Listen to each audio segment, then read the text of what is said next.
اللہ رب العالمین نے اپنے قرآن مجید میں فرمایا ان تجتنبوا کبائر ما تنہون عنہ، اگر تم ان گناہوں سے بچو گے جو بڑے گناہ ہیں جن سے تمہیں منع کیا گیا ہے، تو ہم کیا کریں گے؟ نکفر عنکم سیئاتکم، ہم تمہاری چھوٹی چھوٹی غلطیوں کو، شریعت کے اندر قرآن کے اندر ان چھوٹی غلطیوں کو سیئات کہا گیا ہے، جبکہ بڑے گناہوں کو کبائر کہا گیا ہے۔ کہا اگر تم بڑے گناہوں سے بچو گے تو ہم تمہاری چھوٹی چھوٹی غلطیوں کو معاف فرما دیں گے، وَنُدْخِلَكُمْ مُدْخَلًا كَرِيمًا، اور ہم تمہیں ایک بہترین جگہ پر داخل فرمائیں گے۔ ان گناہوں کے اندر آگے بڑھتے ہوئے جو گناہ آتا ہے ہمارے معاشرے کے اندر، وہ بیماری انتہائی عام ہے۔ ہمارے معاشرے میں اس چیز کو کسی چیز کی اہمیت نہیں دی جاتی، اس کو ٹکے کی اہمیت نہیں دی جاتی، اور وہ مسئلہ یہ ہے قطع رحمی، صلہ رحمی کو توڑنا، خاندان سے علیحدگی اختیار کر لینا، اپنے رشتہ داروں سے الگ ہو جانا، جس کو آپ قطع تعلقی بھی کہتے ہیں۔ اللہ رب العالمین نے اس کی مذمت بیان کی ہے، نبی علیہ السلام نے اس کی مذمت بیان کی ہے، اور ایسے شخص کو شریعت اسلامیہ سے الگ قرار دیا گیا ہے کہ جو بندہ ناجائز طور پر بغیر کسی عذر کے، بغیر کسی وجہ کے، جان بوجھ کر خام خواہ اپنے خاندان سے علیحدگی اختیار کر لیتا ہے، اپنے خاندان والوں سے، اپنے گھر والوں سے، اپنے رشتہ داروں سے قطع تعلقی کر لیتا ہے، اور بائیکاٹ کر کے الگ بن جاتا ہے، اور اپنا الگ ایک سسٹم بنا لیتا ہے، اپنا الگ ایک رہنا سہنا بنا لیتا ہے، اور ناجائز طور پر وہ اپنی زندگی گزارتا ہے۔ ایسے شخص کے لیے وعید بھی ہے، سزا بھی ہے، عذاب بھی ہے، اور اس عمل کو بھی غلط کہا گیا ہے شریعت اسلامیہ کے اندر۔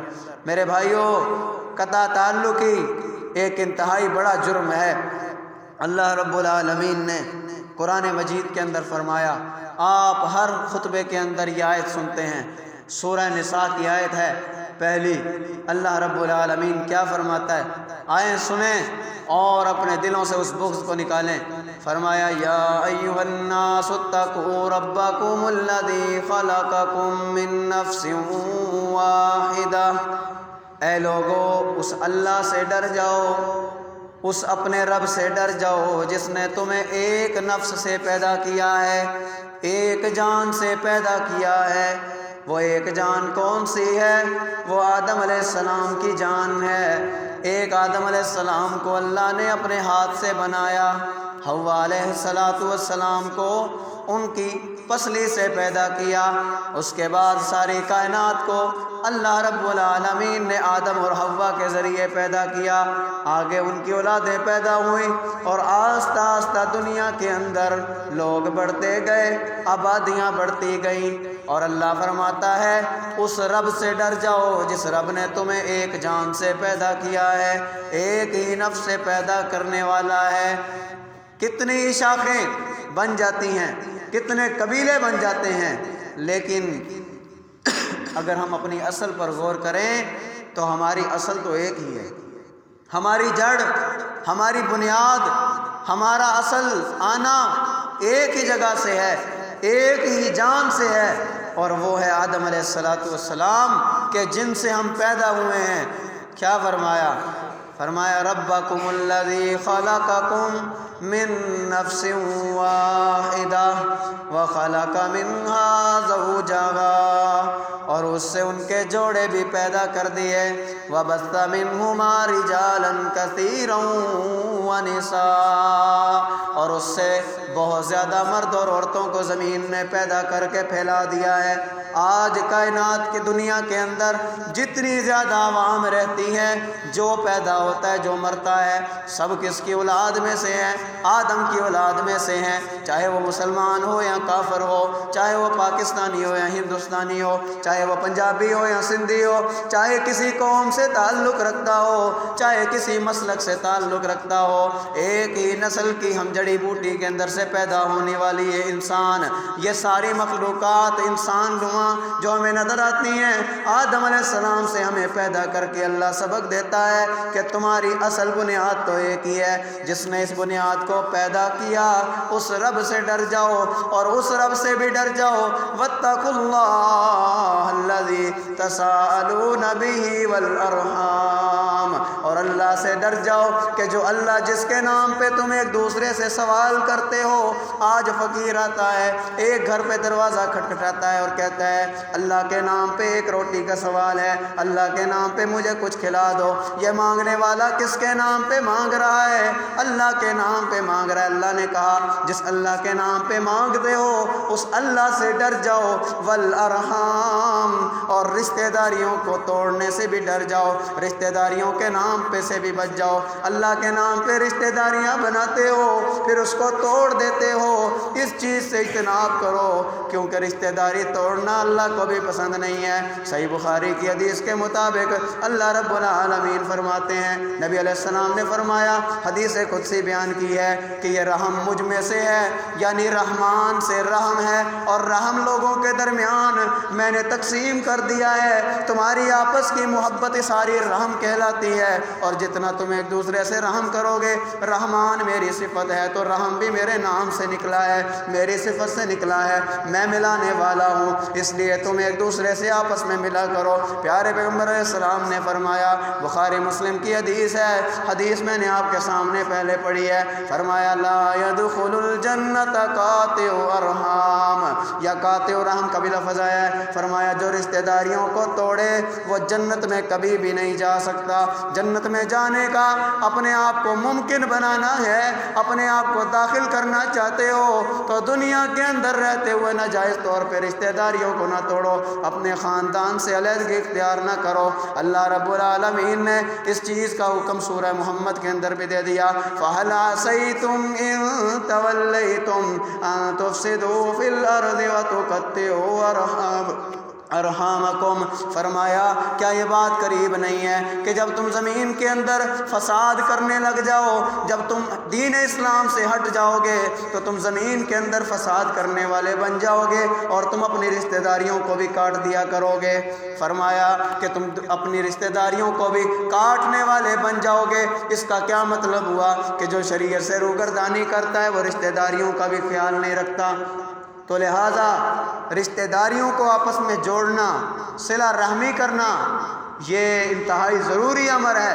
آج ہمارے معاشرے کے اندر تھوڑی تھوڑی غلط فہمیوں سے پھوٹ پڑ جاتی ہے، خاندان ٹوٹ جاتے ہیں تھوڑی تھوڑی غلط فہمیوں سے، اور اگر کوئی جائز بات بھی ہوئی ہے تو انسان کو چاہیے کہ صبر اور تحمل کا مظاہرہ کرتے ہوئے اس چیز کو نظر انداز کرنے کی کوشش کرے۔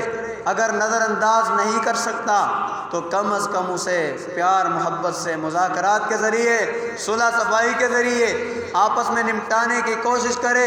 وَإِن طَائِفَتَانِ مِنَ الْمُؤْمِنِينَ اقْتَتَلُوا فَأَصْلِحُوا بَيْنَهُمَا، اللہ رب العالمین نے بھی حکم دیا ہے اگر مومنوں کے دو گروہ آپس میں لڑ پڑے تو ان کی صلح کرا دیا کرو۔ اللہ رب العالمین نے دوسری جگہ پہ فرمایا وَالصُّلْحُ خَيْرٌ، اور صلح سب سے بہترین علاج ہے۔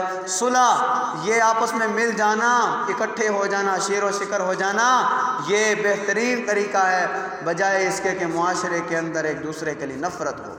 رسول اللہ صلی اللہ علیہ وسلم نے فرمایا، جامع ترمذی کی حدیث ہے، فرمایا دو بھائی ہیں آپس میں ملتے ہیں لیکن بات نہیں کرتے، قطع تعلقی ہے، ایک دوسرے سے بات نہیں کرتے۔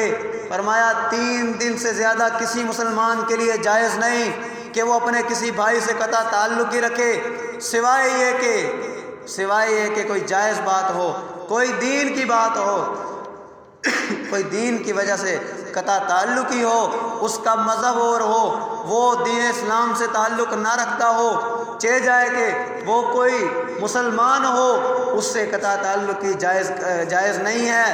اگر وہ کسی اور مسلک کا ہے، آپ کسی اور مسلک کے ہیں، ہے تو وہ بھی مسلمان نا، اس نے بھی وہی کلمہ پڑھا ہے، آپ نے بھی وہی کلمہ پڑھا ہے، پھر یہ کیسے کہ مسلمان ایک دوسرے سے الگ ہو جائیں؟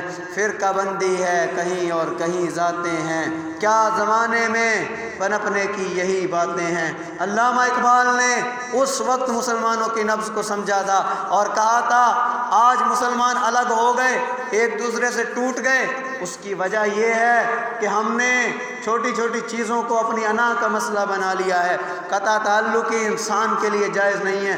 رسول اللہ نے فرمایا 3 دن سے زیادہ کسی سے بات نہ کرے انسان بغیر کسی وجہ کے، اس کے لیے جائز نہیں ہے۔ ایک دوسرے سے ملتے ہیں، سامنے سے ایک دوسرے کو دیکھتے ہیں، فیورز ھذا ویورز ھذا، وہ ادھر منہ کر لیتا ہے، وہ ادھر منہ کر لیتا ہے۔ فرمایا خیرھم الذی یبدأ بالسلام، دونوں میں سے بہترین وہ ہے جو پہلے سلام سے پہل کر لیتا ہے، جو پہلے سلام کر لے وہ بہترین ہے۔ پیارے پیغمبر نے تو قطع تعلقی کو ختم کرنے کا حکم دیا، اور رسول اللہ صلی اللہ علیہ وسلم نے فرمایا، صحیح بخاری کی حدیث ہے، جو شخص اللہ اور یوم آخرت پر ایمان رکھتا ہے، جس کو اللہ کے ہونے پر یقین ہے، جس کو یوم آخرت کے آنے پر یقین ہے، اسے چاہیے کہ وہ قطع رحمی سے بچ جائے۔ اللہ رب العالمین نے بنی اسرائیل کا تذکرہ کیا سورہ بقرہ کے اندر، اور فرمایا کہ بنی اسرائیل نے ہر وہ کام کیا جس کا اللہ نے روکا، جس سے اللہ نے روکا، جس سے اللہ نے منع کیا، ہر وہ کام کیا، اور کیا کیا؟ اور وہ وَيَقْطَعُونَ مَا أَمَرَ اللَّهُ بِهِ أَن يُوصَلَ، اور اللہ کے اس فیصلے پر رضامندی اختیار نہیں کرتے جس کو اللہ نے ملانے کا حکم دیا ہے، اس کو وہ توڑ دیتے ہیں، یعنی صلہ رحمی نہیں کرتے۔ بنی اسرائیل والے آپس میں لڑتے تھے، خاندان ٹوٹ گئے، بکھر گئے، اللہ نے قوم کی خوبی، یہ قوم کی برائی بیان کی اور کہا کہ یہ ٹوٹ گئے، برباد ہو گئے۔ انجام کیا ہوا؟ اللہ نے ان کو بندر بنا دیا، خنزیر بنا دیا۔ بے شک کہ ان کے اور بھی بڑے جرم تھے، لیکن میرے بھائیوں یہ بھی بہت بڑا جرم تھا ان کا، جو کہ ان کے اس عذاب میں شامل ہو گیا۔ اس کے بعد اگلا کبیرہ گناہ زنا ہے، جو ہمارے معاشرے میں بہت زیادہ پھیل رہا ہے۔ رسول اللہ نے فرمایا تھا، قیامت کی نشانیاں بیان کی، آپ نے کہا ایک وقت آئے گا، ایک وقت آئے گا کہ لونڈی اپنے مالک کو جنم دے گی، لونڈی سے پیدا ہونے والا بچہ اس کا مالک بن جائے گا۔ کس کے نتیجے میں؟ زنا کے نتیجے میں۔ فرمایا کثرت الزنا، زنا عام ہو جائے گا، قیامت کے قریب زنا عام ہو جائے گا۔ آج نہیں ہوا، کیا آپ اس بات سے انکار کرتے ہیں؟ کیا ہم نہیں دیکھ رہے یہ چیزیں؟ سوشل میڈیا ہو، ہمارا پرنٹ میڈیا ہو، الیکٹرانک میڈیا ہو، یا دنیا کے اندر ہم اپنی آنکھوں سے دیکھنے والے، ہمارے ہی گلی محلے ہوں، ہمارے ہی چوک چوراہے ہوں، ہمارے بازار ہوں، کیا اس کے اندر یہ سب نہیں ہو رہا؟ پیارے رب العالمین نے قرآن کے اندر فرمایا تھا، لا تقربوا الزنا انہ کان فاحشہ وساء سبیلا، اے ایمان والو زنا کے قریب نہ جانا کہ یہ بری چیز ہے اور سب سے برا رستہ ہے۔ اللہ رب العالمین نے زندگی کا سب سے برا رستہ کون سا بتایا؟ فرمایا زنا سب سے برا رستہ ہے، یہ بے شک فحش باتیں ہیں، فحش اور غلط باتیں ہیں۔ زنا کے قریب جاؤ گے تو اپنے ایمان کو بھی برباد کر دو گے، اپنے جسم کو بھی برباد کر دو گے، اپنی آخرت کو بھی برباد کر دو گے۔ زنا کرنے والا، پیارے پیغمبر علیہ السلام نے فرمایا، مشکات شریف کے اندر حدیث موجود ہے، فرمایا کہ ایک زانی جب زنا کرتا ہے اس کے پاس ایمان نہیں رہتا، اللہ رب العالمین اس کے سینے سے ایمان کی روشنی نکال لیتے ہیں۔ سوچے اگر زانی انسان زنا کرتے ہوئے مر جائے تو اس کے اندر تو ایمان نہیں رہا، وہ تو ایک بے ایمان انسان ہو کے مر گیا ہے۔ اس لیے زنا کرنے والے لوگوں کو یہ درس بھی دینا چاہیے کہ پیارے بھائی، آپ کی زندگی بڑی قیمتی ہے، آپ کا ایمان بڑا قیمتی ہے، موت کا کوئی پتہ نہیں کس لمحے آ جائے، اس لیے اس برائی سے بچنا ہے۔ ہمارے معاشرے کے اندر اس چیز کا رجحان کثرت سے پایا جاتا ہے۔ اللہ رب العالمین نے سورہ فرقان کے اندر مومنوں کی تقریباً 13 صفات بیان کی ہیں، 13 صفات بیان کر کے کہا کہ یہ عباد الرحمن ہیں، یہ اللہ کے حقیقی بندے ہیں۔ ان میں ایک صفت یہ بھی فرمائی، والذین لا یزنون ولا یزنون وہ لوگ جو زنا نہیں کرتے، وَمَن يَفْعَلْ ذَلِكَ يَلْقَ أَثَامًا، اور جو زنا کرے گا وہ اثامہ کے اندر جائے گا۔ اثام جہنم کی ایک وادی ہے، ہلاکت والی وادی ہے، جو زنا کرے گا اللہ اس میں ڈالے گا۔ اس لیے بھائیو اس چیز سے خود بھی ڈرنا چاہیے، معاشرے والوں کو بھی بچانا چاہیے، اپنے معاشرے کی اصلاح کرنی ہے۔ ان چھوٹے چھوٹے گناہوں کو سمجھانا ہوگا لوگوں کو کہ بھائی اس چھوٹے سے گناہ کو آپ ہلکا معمولی نہ سمجھو، کیونکہ اللہ رب العالمین کے پیارے پیغمبر علیہ السلام نے فرمایا ہے کہ مومن کے نزدیک ایک چھوٹا گناہ بھی ایسے ہے جیسے بہت بڑا پہاڑ اس کے سر پہ رکھ دیا جائے، اور ایک کافر کے لیے، ایک فاجر کے لیے، ایک گناہ گار، معمولی عادی گناہ گار جو ہمیشہ گناہ کرتا ہے، اس کے لیے اتنا بڑا گناہ بھی ایسے جیسے اس کے ناک میں مکھی بیٹھی اس نے اڑا دی ہے۔ اس لیے اس بیماری سے ہمیں خود کو بھی بچانا ہے، اپنے معاشرے والوں کو بھی بچانا ہے، دنیا کو بھی اس چیز کا سبق دینا ہے کہ لوگوں اس برائی سے بچ جاؤ۔ اس لیے یہ قیامت کی نشانی جو کہ اس موجودہ دور کے اندر بکثرت لوگوں میں پائی جاتی ہے، اور رسول اللہ صلی اللہ علیہ وسلم نے اس چیز سے کثرت سے منع کیا ہے، اور آپ صلی اللہ علیہ وسلم نے فرمایا کہ آنکھیں بھی زنا کرتی ہیں، ہاتھ بھی زنا کرتے ہیں، پاؤں بھی زنا کرتے ہیں، اور اس کی تصدیق شرمگاہ کرتی ہے انسان کی۔ آنکھیں کیسے زنا کرتی ہیں؟ جب آپ کسی بری چیز کو دیکھتے ہیں، آپ کسی فحش چیز کو دیکھتے ہیں جس کو دیکھنے کا حکم نہیں دیا، آپ اس کو دیکھتے ہی آپ کی آنکھیں زنا کر رہی ہیں۔ آپ کسی ایسی چیز کو پکڑتے ہیں جس سے شریعت نے منع کیا ہے اور وہ حرام ہے آپ کے لیے، آپ اس چیز کو ہاتھ لگاتے ہیں، آپ کے ہاتھ زنا کرتے ہیں۔ آپ کسی حرام بدکاری کی طرف چل کر جائے کوئی انسان تو یہ بھی پاؤں کا زنا ہے، اور آخر میں شرمگاہ انسان کی تصدیق یا تکذیب کرتی ہے۔ آنکھوں سے بات شروع ہوتی ہے اور ختم شرمگاہ پہ ہوتی ہے، سارا جسم انسان کا برباد ہوتا ہے۔ اللہ رب العالمین نے اسی لیے تو مومنوں کو یہ سبق دیا ہے کہ اے مومنوں اپنی نگاہیں نیچے کرو، قل للمؤمنین یغضضن من ابصارہن، ان کو کہو کہ مومنوں کو کہ وہ اپنی نگاہیں نیچے رکھیں، اپنی نگاہوں کو جھکا کے رکھیں، اور پھر فرمایا کہ اپنی شرمگاہوں کی حفاظت کریں۔ پہلے آنکھوں کو جھکانے کا حکم دیا، اس لیے کہ آنکھیں ہی سارا کمال دکھاتی ہیں۔ کیا شاعر نے خوب کہا، عربی شاعر نے، کہ پہلے آنکھوں سے بات شروع ہوتی ہے، پھر ہاتھوں میں بات آتی ہے، ہاتھوں کے بعد وہ بات سینے پر پہنچتی ہے، سینے کے بعد شرمگاہ تک پہنچتی ہے۔ اس لیے اس چیز سے اجتناب کریں۔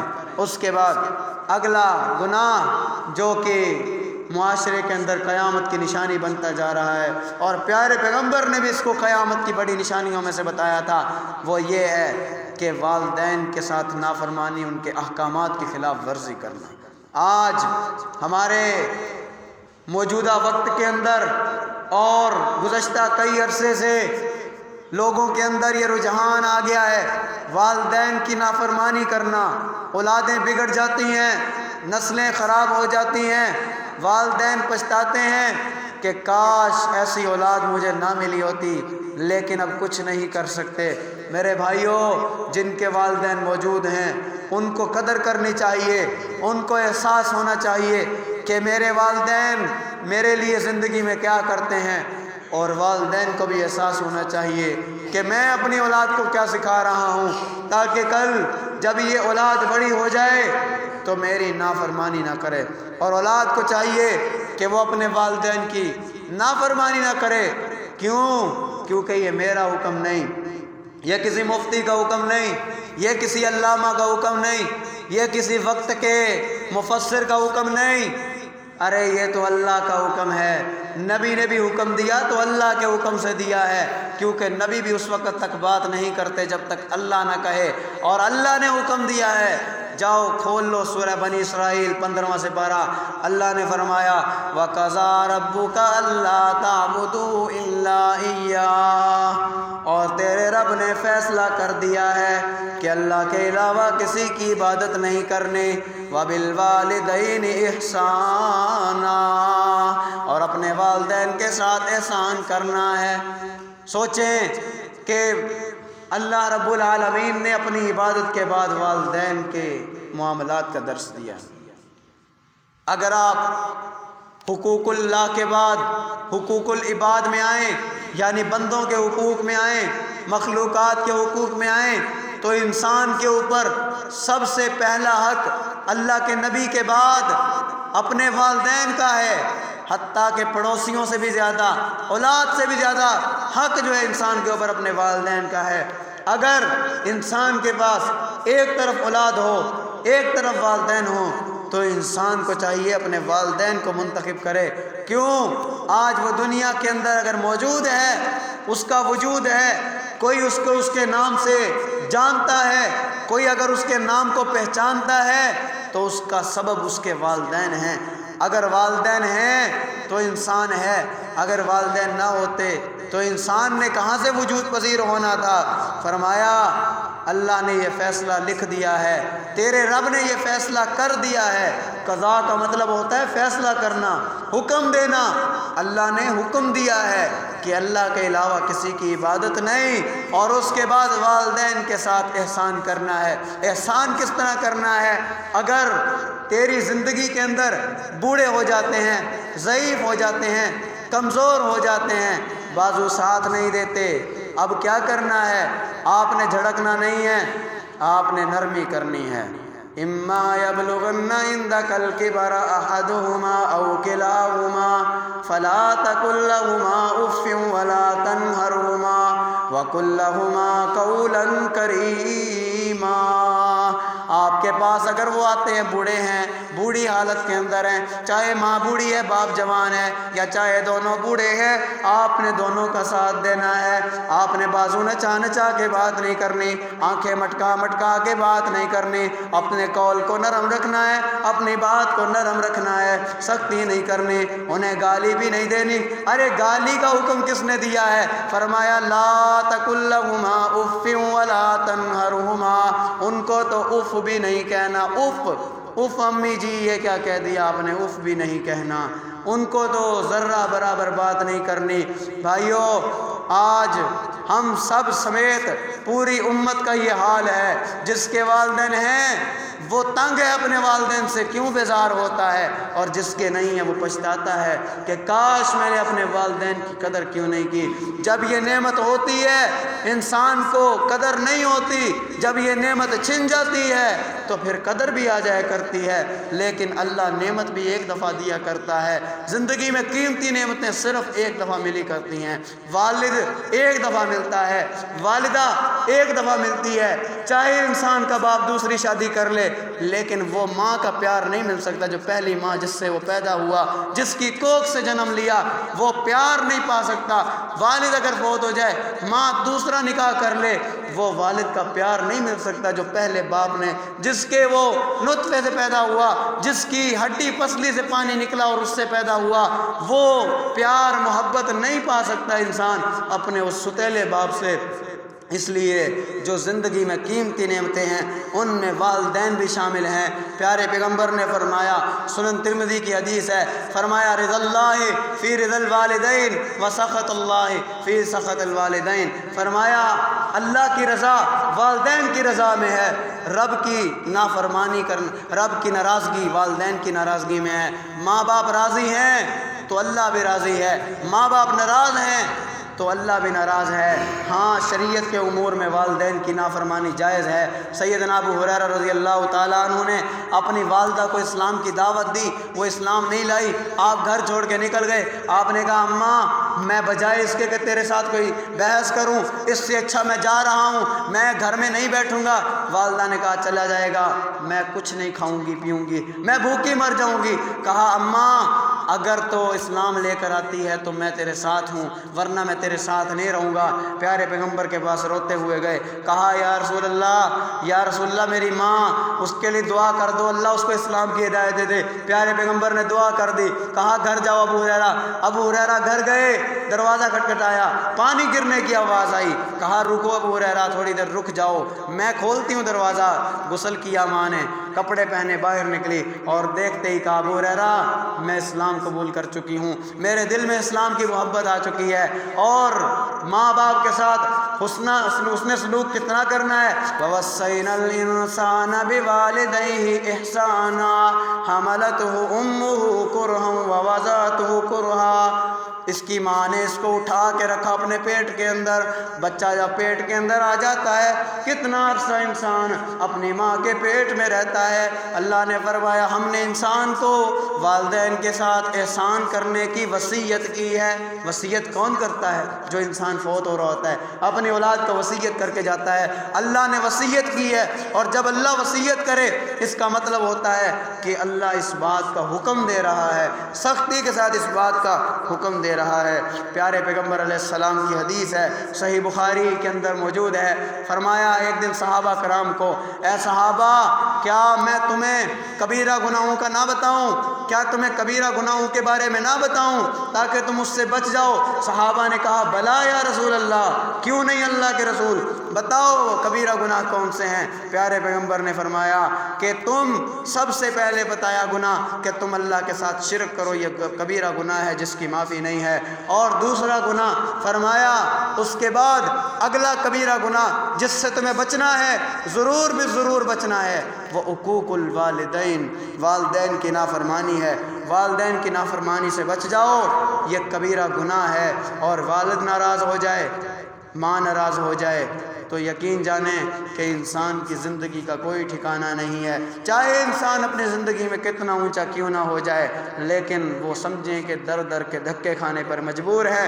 جس کو ماں باپ کا پیار نہیں پا سکا، جو ماں باپ کا پیار نہ پا سکا، پیارے پیغمبر علیہ السلام کی حدیث یاد آ گئی، ممبر پہ چڑھتے ہیں، آپ پہلی سیڑھی پہ چڑھے، آپ نے فرمایا آمین، دوسری سیڑھی پہ چڑھے، فرمایا آمین، تیسری سیڑھی پر چڑھے، فرمایا آمین۔ صحابہ حیران ہو گئے، کہنے لگے یا رسول اللہ پہلے ایسے کبھی نہیں دیکھا، آپ نے آمین کہی ہو، آپ کا یہ معمول پہلی دفعہ دیکھا ہے۔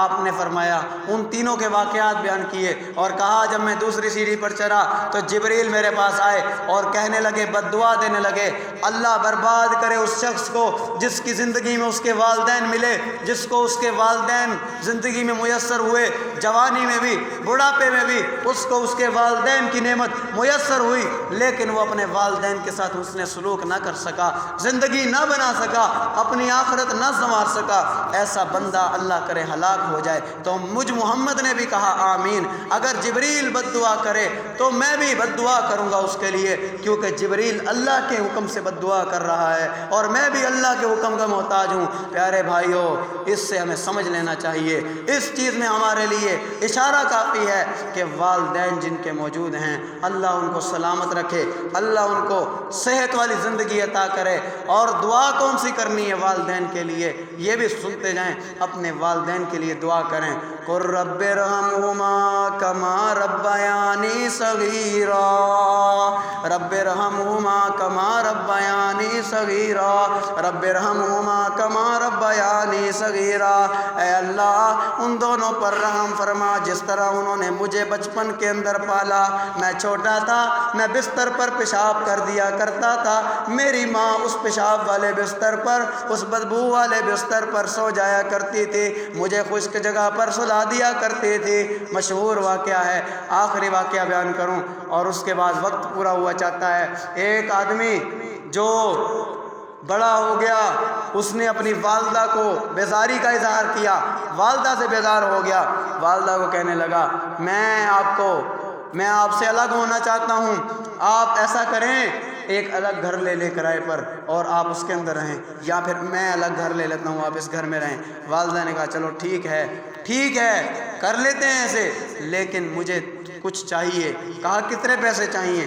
کہا بس مجھے اتنے پیسے چاہیے کہ جس دن تو میرے پیٹ سے نکلا تھا اس دن جو میں نے تکلیف برداشت کی تھی، صرف وہ تکلیف میں تجھے دینا چاہتی ہوں، اتنی تکلیف اگر تو برداشت کر لے تو میں الگ ہونے کے لیے تیار ہوں، وہ تکلیف تو برداشت کر۔ اور وہ تکلیف کتنی تھی؟ قرآن میں اللہ نے بیان کیا، مریم علیہ السلام کو وہ حمل ٹھہرا، عیسیٰ علیہ السلام ان کے پیٹ میں تھے، مریم کیا کہتی ہیں کہ کنت نسیا منسیا، ہے کاش میں مر جاتی اس سے پہلے، اس تکلیف سے پہلے، یا اللہ مجھے موت دے دیتا۔ مریم علیہ السلام نبی کی والدہ ہے، کتنی بزرگہ ہستی ہے، کتنی پیاری وہ ہستی ہے، کتنی عظیم ہستی ہے۔ اللہ کے رسول نے فرمایا دنیا میں صرف 2 عورتیں ایسی ہیں کہ جو اپنے مقام کو پہنچی ہیں، قیامت کے دن جنت میں بھی عورتوں کی سردار ہوں گی، ایک مریم اور دوسری فرعون کی بیوی آسیہ۔ اتنی فضیلت ملی ہے، وہ فضیلت والی عورت بھی تکلیف کی وجہ سے کہہ رہی ہے کاش میں مر جاتی اور مجھے یاد کرنے والا کوئی نہ ہوتا، میں ایک ریت کا ٹکڑا ہوتی جو زمین میں دفن ہو جایا ہوتی، میرے اندر تکلیف برداشت کرنے کی صلاحیت نہیں ہے۔ سوچیں ماں نے جب اتنی تکلیف برداشت کی ہے، بیٹے کو کہنے لگی اتنی تکلیف دوں گی تجھے، اگر تجھ میں برداشت ہو گئی، اگر تو برداشت کر گیا تو میں تجھ سے الگ ہو جاؤں گی۔ ماں نے تو ایک چونڈی بھری تھی تو بیٹے کی چیخیں نکل گئی، کہا یہ تو کچھ بھی نہیں ہے، ابھی تو بڑی بڑی تکلیفیں آنی ہیں، برداشت کر۔ بیٹا رو پڑا اور بیٹا کہنے لگا کہ ماں آج کے بعد الگ نہیں ہوں گا۔ پیارے بھائیوں اور بزرگوں، اس واقعے سے سبق حاصل کریں، اللہ کے قرآن سے سبق حاصل کریں اور ان گناہوں سے بچنے کی کوشش کریں۔ آج بھی اگر کسی سے اس کے والدین ناراض ہیں تو یقین جانیے کہ وہ ایک بد نصیب انسان ہے، اسے چاہیے کہ وہ آج ہی منا لے۔ زندگی کا کیا بھروسہ، کون کب گیا کون کب آیا، کوئی اپنی مرضی سے نہیں آیا، کوئی کسی سے پوچھ کر بتا کر نہیں جاتا، بیٹھے بیٹھے انسان کی زندگی ختم ہو جاتی ہے۔ اس لیے جتنا ہو سکے راضی کریں، اور جن کے نہیں ہیں اللہ رب العالمین سے دعا کریں کہ یا اللہ جہاں وہ دفن ہیں، یا اللہ ان کی قبروں کو جنت الفردوس کا باغ بنا، اور ان کو ہمیشہ خوش اور خرم رکھنا، ان کو اپنی قبروں میں سلامت رکھنا۔